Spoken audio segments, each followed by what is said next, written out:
আসসালামু আলাইকুম প্রিয় দর্শক, অন্য মঞ্চের আলাপ চাইতায় আপনাদের সকলকে আমন্ত্রণ জানাচ্ছি। প্রিয় দর্শক, সাজ্জাদ কাদিরের শুভেচ্ছা নিন। এই মুহূর্তে আপনাদের সামনে কথা বলতে এসেছি ক্রিকেট বিশ্বকাপ নিয়ে। বাংলাদেশকে কি ভাইজান পাকিস্তান বৃদ্ধাঙ্গুলি প্রদর্শন করলো? আমরা কয়েকদিন ধরে আসন্ন টি-20 বিশ্বকাপে বাংলাদেশের অংশগ্রহণ নিয়ে একটা অচল অবস্থা দেখতে পাচ্ছি, এবং যখন অচল অবস্থা তখন পাকিস্তান এমন অফারও দিয়েছিল যে পাকিস্তান এই বিশ্বকাপের আয়োজক নয়, শ্রীলঙ্কা এবং ভারত আয়োজক। সেই হেতু পাকিস্তান এমন কথাও বলেছিল গণমাধ্যমের কাছে, আইসিসির কাছে অফিসিয়ালি প্রস্তাব দিয়েছে কিনা সেটি বিবেচ্য নয়, কিন্তু গণমাধ্যমকে বলেছিল যে বাংলাদেশের খেলাগুলো আমরা পাকিস্তান আয়োজন করতে পারি।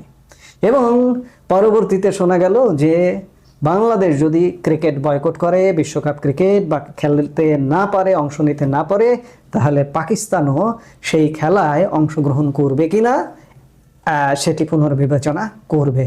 কিন্তু কয়েকদিন না যেতে ভুল পাল্টে গেল। এই বিশ্বকাপে অবশ্য পাকিস্তানের খেলাগুলো ভারতের মাটিতে নয়, আগে থেকেই তারা সেইভাবে দাবি জানিয়ে সেট করে নিয়েছে তাদের খেলাগুলো শ্রীলঙ্কায় অনুষ্ঠিত হবে। নিরাপত্তার কারণ দেখিয়ে ইতিমধ্যেই ভারতের মাটিতে বিশ্বকাপ খেলছে না পাক ক্রিকেটাররা। যেহেতু বাংলাদেশও দাবি করেছে ভারতে নিরাপত্তা নেই, সেহেতু সেই ইস্যুতে বিসিবির পাশে দাঁড়াবে পিসিবি, এমনটাই শোনা যাচ্ছিল। আমি শুরুতেই যে কথাগুলো বললাম, তবে শেষ পর্যন্ত সূত্রের খবর বিশ্বকাপ বয়কটের কথা ভাবছে না পাকিস্তান। সূত্রের খবর বাংলাদেশ নাকি ভাইজান পাকিস্তানের কাছ থেকে ক্রিকেটীয় এবং প্রশাসনিক সাহায্য চেয়েছিল। মনে রাখতে হবে, পাক বোর্ড প্রধান মহসিন নাকভি অতীতেও টি-20 বিশ্বকাপে বাংলাদেশকে সহযোগিতার আশ্বাস দিয়েছিলেন।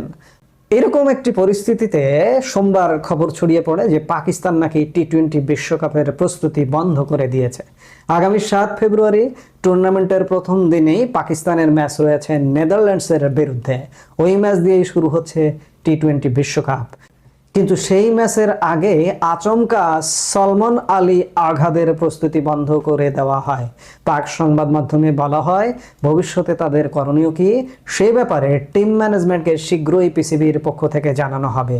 পাকিস্তান যদি শেষ পর্যন্ত বিশ্বকাপ না খেলার সিদ্ধান্ত নেয়, সেই বিষয়েও দলকে প্রস্তুত থাকার কথা বলা হয়েছে। তবে 24 ঘন্টার মধ্যেই সেই অবস্থান থেকে পিসিবি একেবারে 180 ডিগ্রি পোল্টি খেয়েছে বলেই শোনা যাচ্ছে। এক সংবাদ মাধ্যমকে পাক বোর্ডের প্রতিনিধিরা জানিয়েছেন টুর্নামেন্ট বয়কট করাটা মোটেই পাকিস্তানের অবস্থান নয়। আগের সিদ্ধান্ত মতোই শ্রীলঙ্কায় গিয়ে সমস্ত ম্যাচ খেলবে পাকিস্তান। যেহেতু ভারত চ্যাম্পিয়ন্স ট্রফি খেলতে পাকিস্তানে যায়নি, একইভাবে নিরাপত্তার অভাব দেখিয়ে পাক দলও ভারতে খেলতে যাবে না।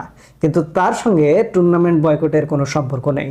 বাংলাদেশ যে বিশ্বকাপ খেলতে পারছে না বা খেলতে যাবে না, এটি আরেকবার আজকে ক্রীড়া উপদেষ্টার কথা থেকেও বেরিয়ে এলো। ক্রীড়া উপদেষ্টা আজকে বলেছেন অযৌক্তিক চাপ তৈরি করে আমাদের ভারতে খেলতে বাধ্য করা যাবে না। আজ দুপুরে সচিবালয়ের সাংবাদিকদের মুখোমুখি হয়ে এ কথা বলেছেন যুব ও ক্রীড়া উপদেষ্টা আসিফ নজরুল। তার পরিষ্কার বার্তা, অযৌক্তিক শর্ত মেনে ভারতে টি-20 বিশ্বকাপ খেলতে যাবে না বাংলাদেশ। অর্থাৎ কথা ক্লিয়ার, বাংলাদেশ টি-20 বিশ্বকাপে খেলতে যাচ্ছে না। এবং বাংলাদেশের পরিবর্তে র্যাঙ্কিংয়ে যে দলটি আছে, আমরা শুনতে পাচ্ছি যে স্কটল্যান্ড র্যাঙ্কিংয়ে উপরে আছে, সর্বোচ্চ র্যাঙ্কিংধারী। বাংলাদেশ বাদ পড়লে স্কটল্যান্ড খেলতে যাবে। এতে করে ক্ষতিকার হচ্ছে, আইসিসির ক্ষতি হচ্ছে, ভারতের ক্ষতি হচ্ছে, ক্ষতি তো হচ্ছে বাংলাদেশের। এই ক্ষতিটা কেমন আমরা সেটিও একটু দেখে নেই। যে এই যে আসিফ নজরুলদের যে গোয়ার্তুমির কারণে বাংলাদেশের 12টা বাজিয়ে দিয়েছেন, আজকে বাংলাদেশ ক্রিকেটেরও 12টা বাজিয়ে দিতে চাইছেন। বিসিবির ফিনান্স বিভাগের সাবেক চেয়ারম্যান এম নজরুল ইসলামের বক্তব্য অনুযায়ী আইসিসি থেকে বছরে $20.4 মিলিয়ন পায় বাংলাদেশ। তবে টাকার চেয়েও বেশি ক্ষতি ক্রিকেটীয়। এই বিশ্বকাপ বয়কট করা হলে পরবর্তী টি-20 বিশ্বকাপ খেলার যোগ্যতা অর্জন করতে বাছাই লেগে খেলতে হবে বাংলাদেশকে। টেস্ট খেলুড়ে দেশ হিসেবে বিষয়টি মোটেই সুখকর হবে না বলেই মনে করা হচ্ছে। বিশ্বকাপ খেললে ক্রিকেটাররা আর্থিকভাবে লাভবান হতো, ম্যাচ ফি, পারফরম্যান্স বোনাস এবং অংশগ্রহণ ফি টাকা জমা হতো বিসিবিতে। বিশ্বকাপে না খেলে সেই টাকা পাবে না। বা এর থেকে বড় ক্ষতি বিশ্বের কাছে নেতিবাচক বার্তা যাবে, এই ইমেজ পুনরুদ্ধারে অনেক সময় লেগে যেতে পারে। বিশ্বকাপ খেলা না খেলার সিদ্ধান্ত নেওয়ার স্বাধীনতাকে বিসিবিকে দেওয়া উচিত ছিল। বিসিবি সিদ্ধান্ত নিলে পরিস্থিতি এতটা জটিল হতো না। এখানে সরকারি হস্তক্ষেপ বিপদ ডেকে এনেছে। এখন তো ইগো পর্যায়ে চলে গেছে। এই জায়গা থেকে বেরিয়ে বিশ্বকাপ খেলা কঠিন। এবার টি-20 বিশ্বকাপের আয়োজক যৌথভাবে ভারত শ্রীলঙ্কা হওয়ায় বিকল্প ভেন্যুর দাবিতে শক্ত অবস্থান নিতে পেরেছে বাংলাদেশ। একক ভেন্যু হলে সেটি কোনোভাবেই সম্ভব হতো না। 2031 সালের ওয়ানডে বিশ্বকাপেরও যৌথ আয়োজক বাংলাদেশ ও ভারত। বিসিবি এবার টি-20 বিশ্বকাপ বয়কট করলে ভবিষ্যতে অন্য দলগুলো ভেন্যু পরিবর্তনের দাবি জানাবে। এই বিবেচনা থেকেও আইসিসি শক্ত অবস্থান নিয়েছে বলে জানা গেছে। আমি আগেই বলছিলাম ক্ষতিটা কার। এই যে এই মুহূর্তে যে সরকারটি আছে, সেই সরকারটি দেশের নানা ক্ষেত্রে ক্ষতি করেছে। এই সরকারের একজন অন্যতম মাস্টার মাইন্ড, প্রধান মুখ, ক্ষতির প্রধান মুখ এবং সবচেয়ে বড় ভারত বিদ্বেষী যদি এই সরকারে কেউ থাকে তাহলে তিনি হচ্ছেন আসিফ নজরুল। আসিফ নজরুলের কথিত 26 লাখ ভারতীয় বাংলাদেশে চাকরি করে। আসিফ নজরুলরা 1.5 বছর ক্ষমতায়, কিন্তু আজও পর্যন্ত সেই 26 লাখকে কি খুঁজে বের করতে পেরেছেন, নাকি কথার কথা, বিরোধিতার জন্য বিরোধিতা?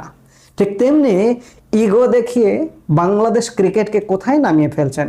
আমি আগেই বললাম যে পরবর্তী টি-20 বিশ্বকাপে খেলতে গেলে বাংলাদেশকে বাছাই পর্বে খেলতে হবে, অথচ এই খেলায় অংশ নিলেই সরাসরি পরবর্তী টি-20 বিশ্বকাপে বাংলাদেশ খেলতে পারত। এবং সেই হিসাবে আর্থিক ক্ষতির কথা শুনলেন, আর কত ক্ষতির মুখে পড়বো আমরা। আসিফ নজরুলরা এমন ক্ষতি করে দিয়ে যাচ্ছেন, সারা রাষ্ট্রের যেমন ক্ষতি করেছেন, ক্রিকেটের ক্ষতি করেছেন, খেলার ক্ষতি করেছেন, শিল্পের ক্ষতি করেছেন, সংস্কৃতির ক্ষতি করেছেন। ভারত বাংলাদেশ শিল্প, সাহিত্য, সংস্কৃতি কোনো কিছু এখন নাই, সব ভেঙে চুরমার হয়ে গেছে। এগুলোর নিশ্চয়ই একদিন জবাব আসিফ নজরুলকে দিতে হবে। আমরা সেই দিনের প্রত্যাশা বা সেই দিনের অপেক্ষা করা ছাড়া এই মুহূর্তে আসলে বলার কিছু নেই। এই মুহূর্তে এ পর্যন্ত। সবাই ভালো থাকুন, সুস্থ থাকুন।